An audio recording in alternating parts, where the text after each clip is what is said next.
আমার দেশবাসী ও আমার বঙ্গবাসী বন্ধুরা, আমরা এই রাজ্যে পশ্চিমবাংলা এবং এই ভারতবর্ষে দীর্ঘদিন আমরা সকলেই একত্রিতভাবে মিলেমিশে আছি। কখনো কখনো নিজেদের ছোট ছোট ভুল ভ্রান্তির কারণে অনেক সময় অনেক ক্ষতি বা নিজেদের মধ্যে কথা কাটাকাটি হয়ে যায়। তো আমরা সেইগুলোকে ভুলে সেইগুলোকে দূর করে যাতে করে আমরা মিলেমিশে আবার উভয়ে থাকতে পারি, এই চিন্তা চেতনা নিয়ে আমরা সুস্থ মানুষের পরিচয় দিয়ে আমরা বাঁচতে চাই, মিলেমিশে থাকতে চাই। অন্যায়কে কোনোভাবেই আমরা মেনে নিতে চাই না, মেনে নেব না।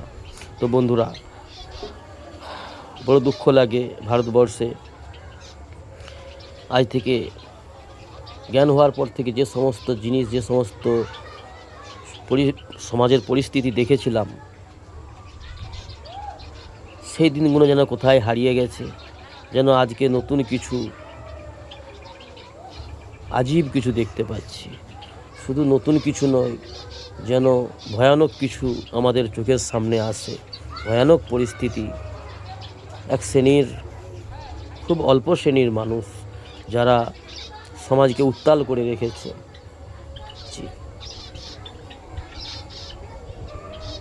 মানব জাতির মধ্যে উৎকৃষ্ট রয়েছে এবং নিকৃষ্ট রয়েছে, সব সমাজেই রয়েছে।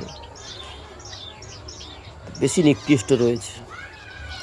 আর উৎকৃষ্ট মানুষ, সত্যিকার অর্থে মানুষ,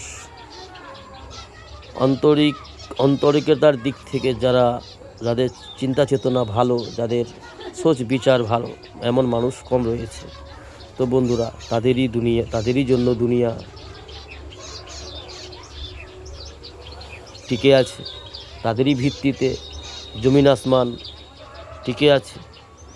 তো বন্ধুরা, আমরা আগামীতে যাতে করে সুস্থ থাকতে পারি, সসম্মানে বাঁচতে পারি, সকলেই সকলকে মহব্বত করতে পারি, নফরত হিংসা থেকে যেন আমরা দূরে থাকতে পারি, হিংসার আগুন থেকে যাতে করে আমরা বেঁচে থাকতে পারি আমাদের আগামী প্রজন্ম, এই চিন্তা চেতনা নিয়ে আমাদের সামনে 2026-এ বিধানসভা ইলেকশন রয়েছে। এই বিধানসভা ইলেকশন আমাদের কাছে অতি গুরুত্বপূর্ণ, আমাদের বাংলাবাসীর কাছে অতি গুরুত্বপূর্ণ। তো বন্ধুরা, এটাই বলবো, নিজেদের পায়ে নিজেরা কুড়াল মেরো না, নিজেদের ক্ষতি নিজেরা করতে চেও না। অর্থাৎ সুস্থ বাংলাকে অসুস্থ করার জন্য বিজেপি নামক যে একটা আরএসএস সংগঠনের একটা প্রকল্প, দেশদ্রোহীদের একটা প্রকল্প, দেশদ্রোহীদের একটা রাজনীতিবিদ যে দলটা, যেটা আমরা সকলেই অবগত রয়েছি আমাদের দেশের কি পরিস্থিতি করেছে। বন্ধুরা, আগামীতে যদি আর বছর 5 এই সরকার আমাদের ভারতবর্ষে থাকে, আমি মুসলমান হিসাবে বলি বন্ধু, আমাদের ইসলামের কোরআনে এটা লেখা আছে, আল্লাহ হচ্ছেন সমগ্র সৃষ্টি জগতের মহাপীর, হেফাজতের মালিক। সমগ্র সৃষ্টি জগৎকে তিনিই সৃষ্টি করেছেন।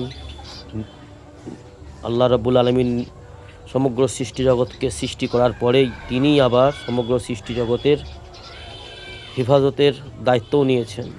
তার সঙ্গে সঙ্গে সৃষ্টি জগতের শ্রেষ্ঠত্ব মানব জাতিকে দিয়েছে। মানব জাতির কর্মের ভিত্তিতেই সমস্ত সৃষ্টি জগৎ পরিচালনা করেন তিনি মহান রব্বুল আলামিন। অর্থাৎ মানব জাতির যখন কর্ম সুন্দর হয়, যখন কর্ম সঠিক হয়, তখন সমাজ এবং সৃষ্টি জগৎ সুন্দরভাবে তিনি পরিচালনা করেন এবং তিনি সুন্দর সুব্যবস্থা করে দেন মানব জাতির উপকারের জন্য।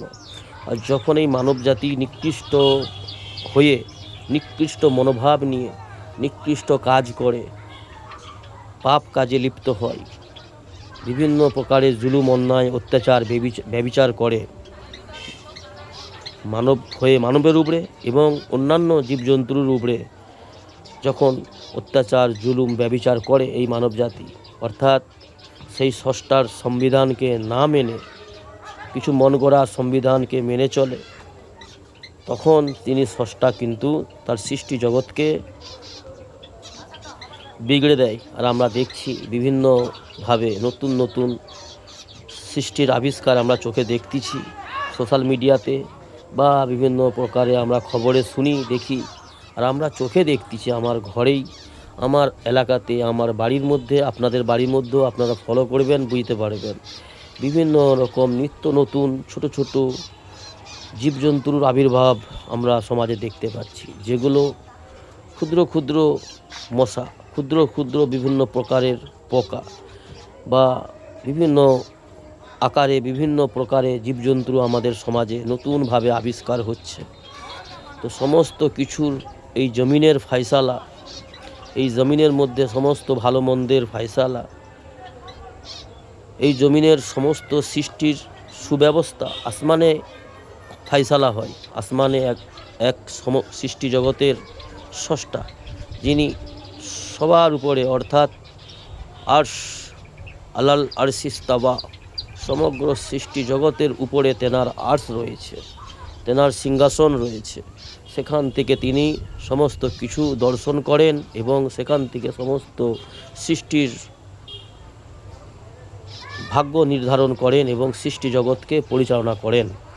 অর্থাৎ বন্ধুরা, আমরা সত্যিকার অর্থে মানুষ হই, একজন সত্য মনের মানুষ হই, এবং মানুষ হয়ে মানুষের মঙ্গল কামনা করব, এবং সমগ্র সৃষ্টি আমাদের অনুগত্যে যেসব রয়েছে, জীবজন্তু, হাঁস, মুরগি, পাখি, ছাগল, গরু, আরও বিভিন্ন রকম যে সমস্ত পশু জীবজন্তু আমাদের সমাজে বসবাস করে, আমাদের আশেপাশে, আমাদের ঘরের ভিতরে এবং ঘরের আশেপাশে যে সমস্ত জীবজন্তু বসবাস করে, তাদেরকেও ভালোবাসা, তাদেরকেও শ্রদ্ধা করা এবং তাদের সঙ্গেও ভালো আচরণ করা, এটাও মানব জাতির জন্য, মানব জাতির জীবন অতিবাহিত করার একটি সিস্টেমের মধ্যেই একটা সামিল রয়েছে। তো অকারণে ইসলাম এটা আমাদের শেখায়, অকারণে কোনো সৃষ্টি বস্তুর উপরে অকারণে জুলুম, অন্যায়, অত্যাচার করা যাবে না। তো বন্ধুরা, সুস্থ থাকবেন, ভালো থাকবেন। মাগরিবের আজান হচ্ছে, নামাজের জন্য যেতে হবে। আসসালামু আলাইকুম বন্ধুরা।